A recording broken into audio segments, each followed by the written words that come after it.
Assalamualaikum warahmatullahi wabarakatuh. Apa kabar pemirsa setia TV Tabalong? Senang sekali dapat berjumpa kembali dengan Anda bersama saya Reski Aryani yang akan menemani pemirsa selama 30 menit ke depan dalam berbagi kisah.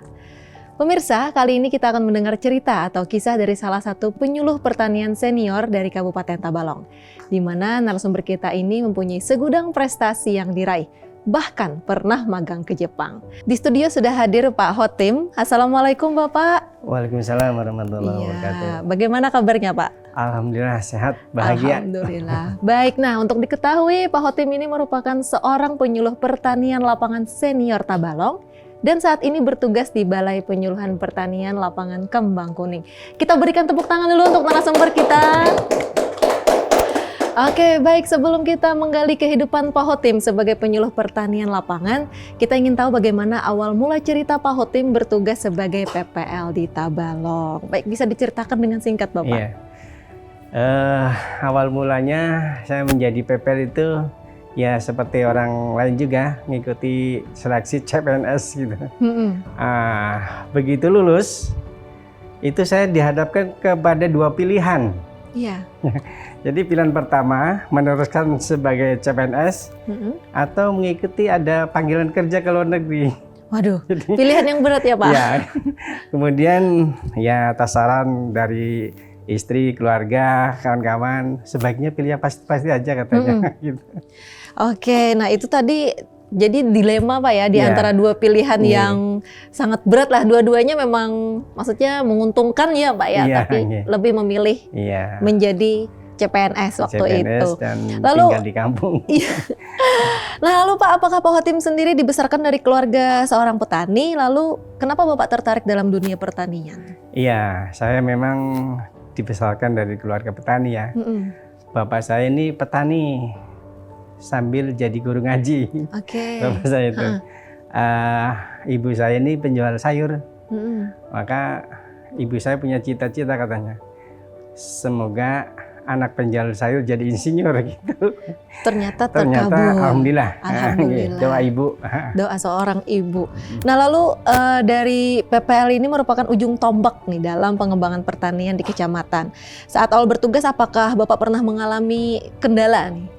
Iya, di awal-awal bertugas memang kendala di lapangan itu kan petani ini di siang hari sibuk. Sehingga ketika kita akan menyampaikan informasi harus mengumpulkan orang, jadi itu kendalanya. Mereka sibuk bekerja, sedangkan kita ada perlu yang kita sampaikan informasi tentang teknis-teknis pertanian kan itu. Nah, kendalanya seperti itu awal-awalnya gitu. Ya, jadi kebanyakan kegiatan penyuluhan ini di siang hari berarti Pak ya, mengumpulkan. Iya, sebenarnya kan sesuai dengan jam kerja di siang hari. Gitu. Tapi karena petani sibuk ya. Di lapangan masing-masing, ada yang menyadap karet, ada yang bertanam sayur, beternak sapi. Lalu mereka bisa berkumpul tuh hanya malam. Oh, jadi malam baru bisa memberikan penyuluhan Pak ya? Iya, malam. Dengan petani-petani tadi. Iya, malam. Lalu Bapak sendiri bagaimana untuk mengatasi kendala tersebut nih Pak? Nah, apakah agar tugas ini bisa berjalan dengan lancar tadi harus malam selalu atau bagaimana? Malam, dan kita pun pendekatan kita untuk mengatasi masalah itu kan sudah terbentuk nih di masyarakat tuh ada kelompok-kelompok pengajian ya, kelompok-kelompok yasinan. Nah melalui situ dulu kita, jadi mengumpulkan kelompok tani secara khusus belum bisa ya kan. Jadi kita ikut budaya setempat dulu lah, karena yang sudah jalan itu kelompok pengajian, kelompok arisan ya, ada kelompok yasinan biasanya. Nah kita ngikut itu dulu, kita ngikut kegiatan mereka, baru di akhir kegiatan baru kita sampaikan informasi pertanian. Nah, seperti itu solusinya. Iya, jadi ngikuti kegiatan warga tentunya Pak ya tadi? Iya, ngikuti kegiatan warga, pendekatannya gitu. Karena kalau menggunakan waktu pas pagi ataupun siang memang kendalanya mereka tidak bisa dikumpulkan tadi Pak ya? Mereka sibuk di ladang masing-masing kan. Iya. Gitu. Oke, nah untuk Bapak sendiri sudah lama Pak bertugas di PPL ini? Ya, saya angkatan tahun 2005 ya, CPNS-nya 2006. Ya sekitar 14 tahun ya mungkin. Sudah lumayan lama berarti 14 tahun. Iya. Untuk Bapak sendiri apakah sudah bertugas beberapa wilayah di Tabalong? Pertama kali saya bertugas di Desa Lobatu, Kecamatan Ariwe. Nah, saya di situ 6 tahun. Kemudian ada rolling kan, biasa penyuluh itu di rolling. Nah, kena rolling, saya kena di Hayup. Nah, Kecamatan Ariwe juga sih masih. Masih berdekatan Pak ya? Iya. Cuma udah jauh dari tempat tinggal. Ya, makin jauh ini Pak ya tempatnya. Nah, di Hayup saya 7 tahun. Kemudian di Hayup 7 tahun, ada rolling lagi. Saya kena rolling Masingai. Iya. Yang dekat rumah berarti. Di wilayah tempat tinggal. Wilayah tempat tinggal. Jadi alhamdulillah semakin mendekat berarti Pak ya. Terus 2 tahun setelah itu ada rolling lagi. Sekarang di BPP. Ya, dari sekian wilayah yang pernah Bapak bertugas ini, wilayah mana yang paling Bapak sukai? Ya sebenarnya semuanya saya sukai, tapi karena untuk mensyukuri saya suka yang terakhir kan. Ya. Selain dekat dengan rumah tadi Pak ya. Semuanya punya potensi dan peluang yang sama sih. Jadi untuk mensyukuri ya saya suka yang terakhir yang sekarang di BPP. Kalau di Masingai sendiri kebanyakan petaninya sebagai apa Pak? Petani apa saja di sana? Kalau di wilayah binaan BPP Kembang Kuning itu kan banyak petani karet. Dan sekarang sudah ada yang beralih ke hortikultura ya, karena isu harga karet yang semakin menurun gitu. Nah itu, jadi ada petani hortikultura, ada petani karet, sebagian petani padi ada. Oke, macam-macam berarti di sana, cuman dominan tadi petani karet. Ya. Lalu apakah Bapak ada pengalaman yang tak terlupakan Pak semenjak menjadi penyuluh? Saya ada pengalaman yang tak terlupakan waktu saya tugas di Hayup. Di Hayup? Iya, karena saya pernah jatuh dari sepeda. Masya Allah. Ya, sampai ini kaki saya kesleo. Nah, jadi pulang aja diantar oleh masyarakat. Ya Allah, itu saat bertugas memberikan penyuluhan? Iya, saat mau mendatangi pertemuan kelompok tani. Itu waktu Bapak tugas di Hayup berarti PP dari Masingai? PP, dari Masingai PP. Jadi pagi berangkat, nanti sebentar ke BPP, sebentar ke lokasi gitu. Ya lumayan memakan waktu ya Pak selama perjalanan menuju tempat bertugas. Itu yang kenangan tak terlupakan. Warga Hayup baik hati semua. Ya. Pernah nggak Pak ketemu dengan warga yang mungkin nih ya agak bagaimana gitu menerima kita sebagai penyuluh? Ada nggak pernah ketemu seperti itu? Iya, ada. Dari sekian masyarakat petani memang punya karakter yang berbeda-beda. Tetapi kan kita sudah dibekali, memang ada sosiologi pedesaan ya kan, ada ilmunya untuk bagaimana menyikapi orang yang karakternya A, karakter B gitu. Ya ada saja, tetapi kan itu sebagai ya seninya lah gitu. Ya kan macam-macam karakter tadi. Pak. Lalu prinsip apa yang Bapak pegang ini selama menjadi PPL tadi Pak? Prinsipnya kalau penyuluh ini kan sebagai fungsi utama itu menyerap informasi dan menyampaikannya kembali. Iya. Prinsipnya itu sebelum kita menyampaikan itu harus kita praktek. Nah, contoh kita akan gini, mau menyuluh tentang pertanian tomat misalnya. Ya setidaknya kita harus pernah menanam tomat gitu. Supaya tahu ceritanya gitu, supaya tidak omdo bahasanya, omong doang gitu. Jadi kita harus pernah praktek, walaupun mungkin 1 borong 3 borong nah gitu, supaya betul-betul kita menyampaikan tuh dari hasil real, data-data di lapangan gitu. Iya betul. Kita dulu belajar dulu berarti Pak ya sebelum kita menyuluh. Karena kita ini ujung tombak, sehingga tombak harus selalu diasah. Cara mengasahnya itu ketika kita mau menyampaikan tentang budidaya padi, ya kita harus menanam padi.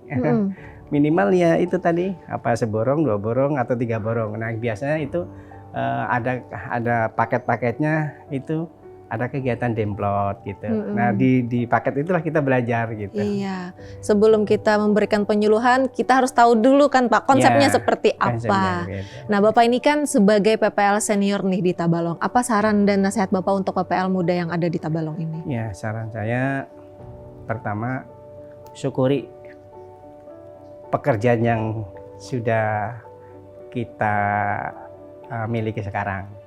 Artinya bagaimana cara menjual ini lakukan kegiatan-kegiatan topoksi penyuluh itu sebagaimana mestinya. Karena ini ada 9 indikator keberhasilan seorang penyuluh. Nah itu yang dipegang. Artinya ketika 9 indikator itu kita bisa capai, maka secara tidak kita sadari prestasi itu akan kita dapatkan gitu. Oke, betul. Jangan melupakan 9 prinsip tadi Pak ya untuk PPL Muda ya. Tentunya para PPL Muda ya pemirsa harus banyak belajar dengan beliau sebagai senior, PPL senior yang ada di Tabalong. Baik pemirsa TV Tabalong, setelah ini kita akan bertanya tentang pengalaman Pak Hotim yang ternyata pernah magang di negara Jepang. Bagaimana ceritanya? Saksikan sesaat lagi di Berbagi Kisah, jangan kemana-mana. Kembali lagi pemirsa di Berbagi Kisah, masih bersama Pak Hotim. Selanjutnya kita akan menggali kisah dan pengalaman Pak Hotim yang ternyata pernah magang di Jepang. Nah, bagaimana ceritanya bisa mengikuti magang di Jepang, tahun kapan dan kenapa bisa masuk program tersebut Pak? Saya ikut program magang ke Jepang tuh tahun 99. Nah, jadi dulu saya kan belum jadi pegawai itu, masih pemuda tani lah. Kalau sekarang petani milenial sekarang, cuma bahasanya beda. Jadi ada peluang untuk bisa ngikuti seleksi. Nah, seleksi dan untuk Kalimantan Selatan tuh hanya dapat kuota 1 dari 26 provinsi waktu itu. Jadi untuk program Tokyo itu diambil 16 orang kan. Alhamdulillah saya masuk di situ. Alhamdulillah. Salah satu yang beruntung berarti Bapak waktu itu. Iya, waktu beruntung. Nama programnya tadi apa Pak? Program magang JAEK Tokyo. JAEK Tokyo. Iya. Jadi saya ngambil jurusan dulu di ini padi sayur dan landscape gardening. Oke. Selama berapa tahun Pak magangnya? Program 1 tahun. 1 tahun. Ya. Jadi di sana kita bekerja langsung bersama petani Jepang. Tinggal di rumah Jepang. Oke, wah pengalaman baru berarti Pak ya di sana belajar budaya dan kehidupan. Saya punya bapak angkat di sana. Sampai sekarang masih komunikasi? Ya. Otosang ya masih. Oh, Bapak Otosang ya. Otosang, Oke. Oke, lalu apa saja tadi kegiatan selain tentang pertanian yang Bapak lakukan di sana? Di sana untuk program Tokyo itu ada perkuliahan musim panas namanya. Jadi itu di bulan Agustus. Jadi ada setengah bulan, 2 minggu itu ada istilahnya perkuliahan musim panas. Jadi semua Kenshuse ya, bahasa Jepangnya semua Kenshuse itu dikumpulkan di Ibaraki University. Oke, jadi di sana kuliah. Oke, perkuliahan istilahnya. Iya, Bapak waktu ke sana dalam usia berapa Pak waktu ke Jepang? Usia 28 tahun saya. 28, masih sangat produktif waktu ke sana ya Pak? Masih gagah. Lalu karena di Jepang ini negara 4 musim ya Pak, bagaimana Bapak bisa menyesuaikan diri di sana dengan lingkungan dan bagaimana tentang iklim, bahasa dan juga budaya? Jadi untuk menyesuaikan diri di sana kita dibekali kan ada orientasi 40 hari 40 malam. Nah, jadi kalau malam itu kita untuk menyesuaikan iklim itu direndam di kolam. Air panas apa air dingin Pak? Air dingin ya jam 12 malam itu. Gak menggigil Kak Pak? Iya, kan latihan itu. Iya. Itu. Jadi itu untuk melatih kita akan bisa menyesuaikan diri di sana. Nah, jadi kita ada latihan direndam, maksudnya suruh mandi malam-malam. Itu saat musim apa Pak berendam di air dingin? Waktu belum berangkat ke Jepang. Oh, waktu masih di sini, pembekalannya di sini, gitu. betul. Kalau di sana musim dingin itu kan memasuki musim salju itu antara bulan 12, 1, 2. Nah, itu musim. Kemudian setelah itu baru memasuki musim semi ya. Iya. Waktu Bapak pertama kali menginjakan kaki nih di Jepang, waktu di sana musim apa Pak? Masih ingat? Musim semi. Musim semi. Mulai bulan April kan? Oke. Musim semi. Jadi di sana musim semi musim yang ditunggu-tunggu. Iya, karena bagus banget katanya di sana ya Pak. Bagus, ya. Waktu musim salju di sana nih Pak, saya penasaran karena di sana kan juga pertanian tadi ya dominannya. Bagaimana sih orang-orang di sana bertaninya saat musim salju? Jadi kesempatan bertani orang Jepang itu hanya 8 bulan. Nah, yang 4 bulan kan dia memasuki musim salju itu mereka tidak bisa bertani kecuali yang punya greenhouse. Yang punya greenhouse masih bisa bertani sayur mayur gitu. Jadi makanya orang Jepang itu dia cepat-cepat bekerjanya karena dia hanya punya waktu 8 bulan untuk bertani itu. Iya, sisanya 4 bulan tidak bisa dipakai. Selebihnya dia ada yang berlibur. Kalau yang banyak duitnya ke Bali biasanya gitu. Kalau yang greenhouse tadi untuk musim salju tidak bisa dipakai ya Pak? Bisa. Oh bisa. Kalau musim salju kan greenhouse fungsinya untuk menghangatkan. Sehingga masih tetap hangat, tanaman bisa tumbuh. Masih bisa di sana. Solusinya tadi Pak ya di musim dingin. Gitu. Nah Pak, kan Bapak selama hampir 1 tahun tadi ya di Jepang. Ada nggak nih pengalaman yang sangat berkesan bagi Bapak selama magang di sana? Pengalaman yang berkesan itu kan sampai di Ibaraki University itu kita dihadapkan kepada pertanyaan-pertanyaan lagi tuh.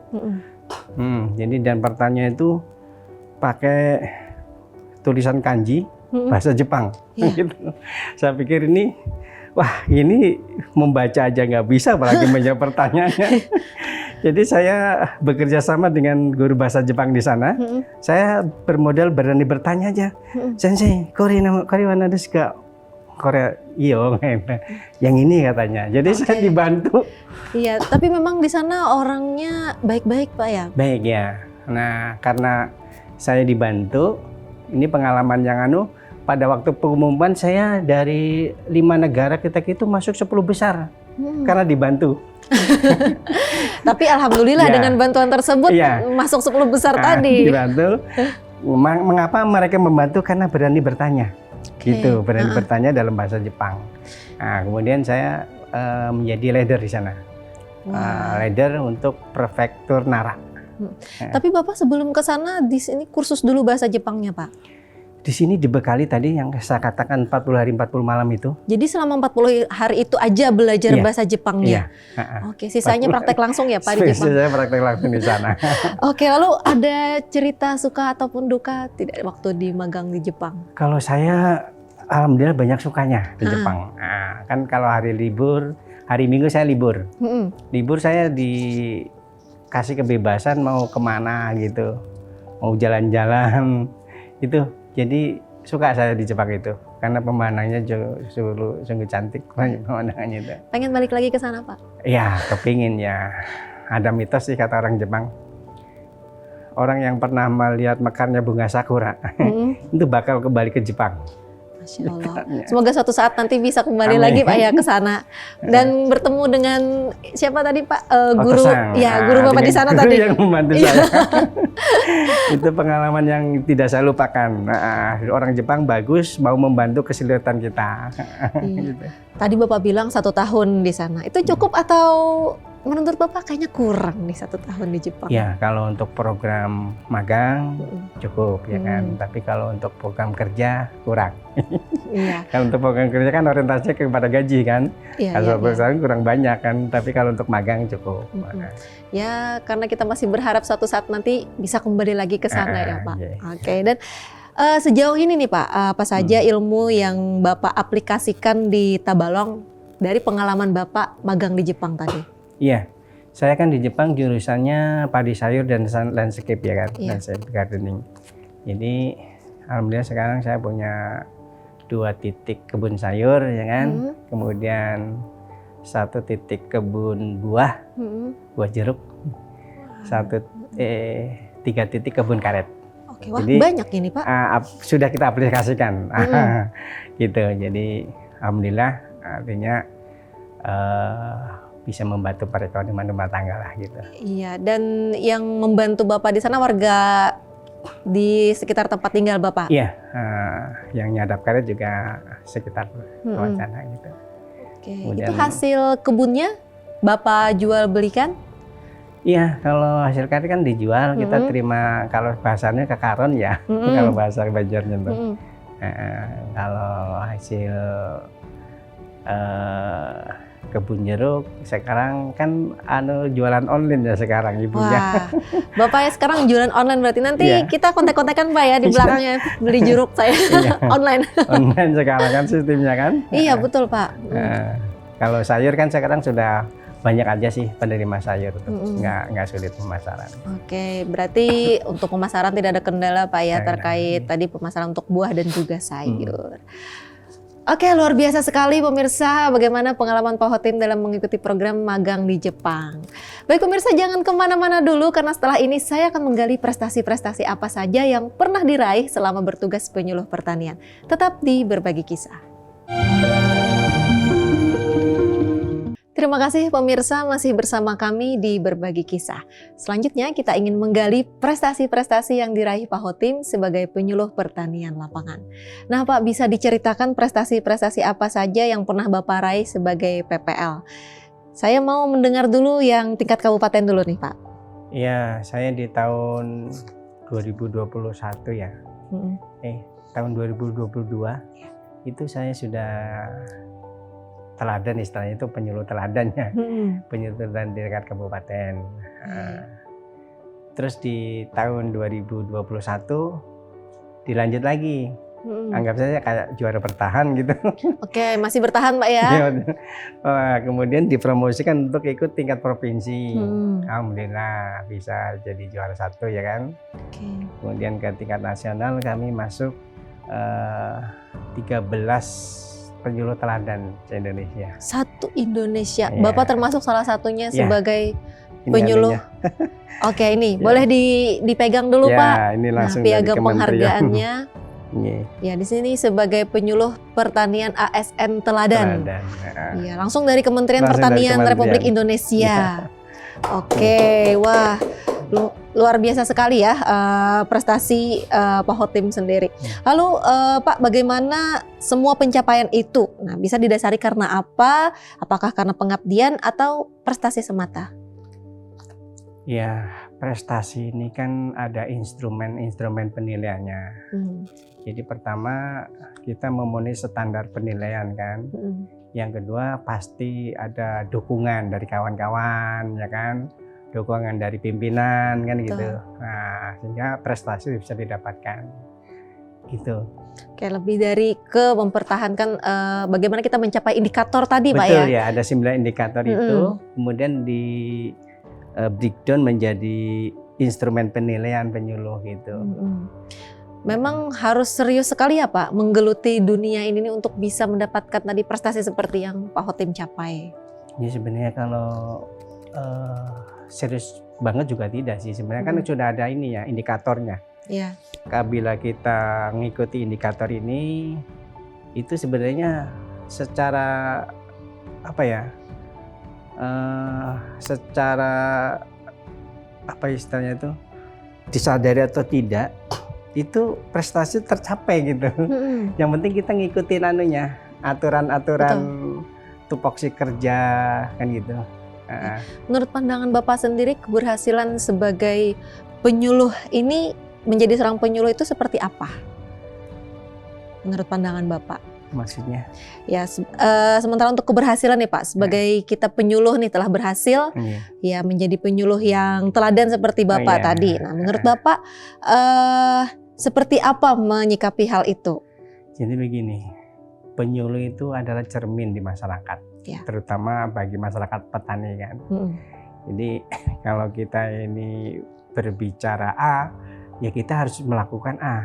Jadi harus komitmen. Ketika kita ayo kawan-kawan kita berkumpul jam 2. Ya jam 2 kita harus kumpul. Ya, tapi kalau nanti mundur-mundur lagi, maka waktunya akan tergeser lagi.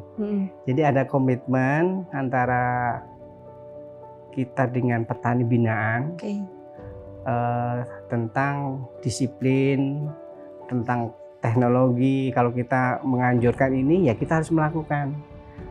Karena kita cermin dari mereka gitu.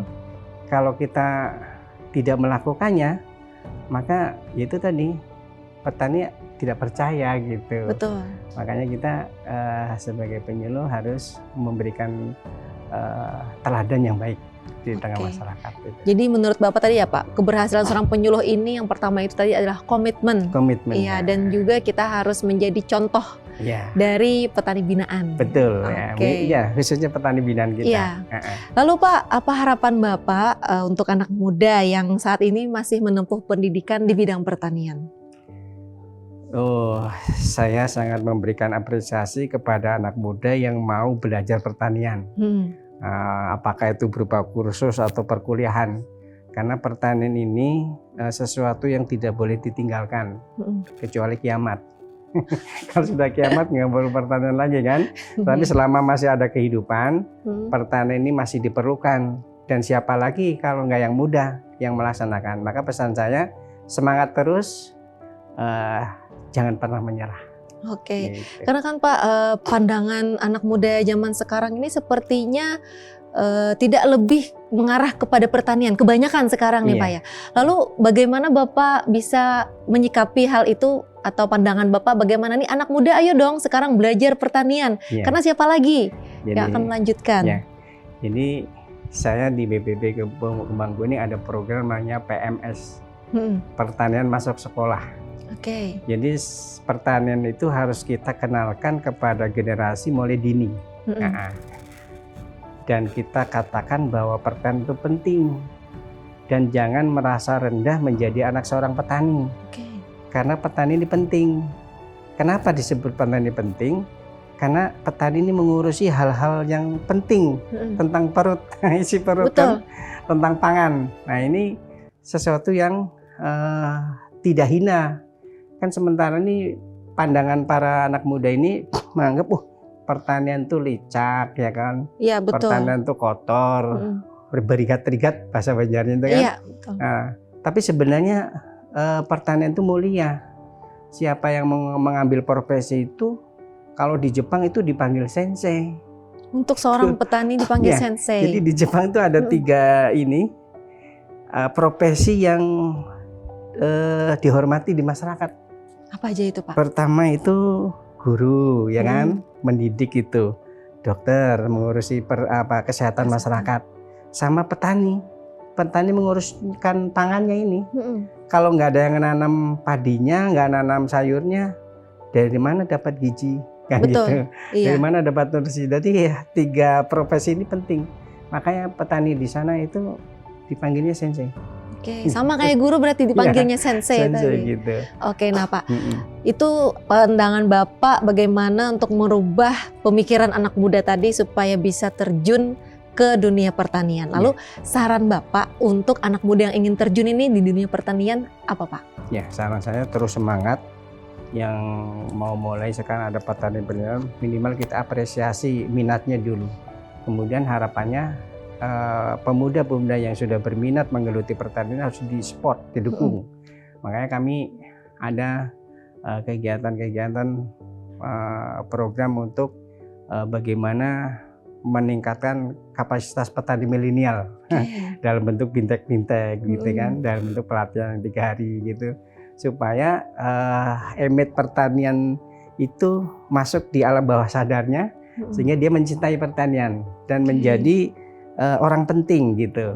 Itu yang saya tanamkan kepada anak-anak muda itu. Oke, semoga Pak ya harapan Bapak terkait anak muda zaman sekarang itu berani terjun ke dunia pertanian yang bahwasanya pertanian ini tidak kotor seperti pemikiran-pemikiran sebelumnya.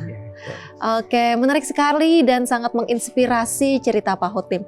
Semoga menjadi inspirasi kita semua, khususnya bagi para anak-anak muda yang berkarya dan menggapai cita-citanya. Tidak terasa perbincangan kita sudah berakhir. Terima kasih sekali lagi kepada Pak Hotim yang telah meluangkan waktunya di Berbagi Kisah. Saya beserta kru yang bertugas mohon pamit undur diri. Tetap saksikan Berbagi Kisah, tayang setiap hari Kamis pukul 8 malam hanya di TV Tabalong dan YouTube program TV Tabalong. Jangan lupa download aplikasi TV Tabalong di Play Store dan juga App Store. Akhir kata, wassalamualaikum warahmatullahi wabarakatuh. Waalaikumsalam warahmatullahi wabarakatuh.